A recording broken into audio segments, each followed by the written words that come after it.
ਗੀਹਲਪੁਰ ਕੱਚੇ ਦੇ ਵਿੱਚ ਪੰਜਾਬ ਪੁਲਿਸ ਔਰ ਸਿੰਧ ਪੁਲਿਸ ਦੇ ਆਪਰੇਸ਼ਨ ਨੂੰ ਮਜ਼ੀਦ ਤੇਜ਼ ਕਰ ਦਿੱਤਾ ਗਿਆ। ਇਹ ਉਹ ਘਰ ਮਿਸਮਾਰ ਥਿੰਦੇ ਪਿੰਨ।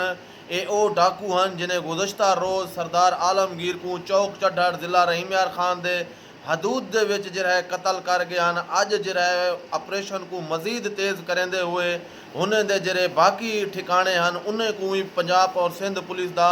मुश्तरका ऑपरेशन के दौरान जो है मिसमार किया वेंदा पे और ड्रोन का भी इस्तेमाल किया वेंदे। DPO रहीमयार खान का मीडिया के नाल गुफ्तगू करेंदे हुए ये आखण हा कि भाई ये जेरे सरदार आलमगीर कोश के जेरे कातिल हैं इन्हें को किसी किस्म का भी कोई रियायत न किया वेसी और इन्हें को जो है जल्द कैफरे किरदार तक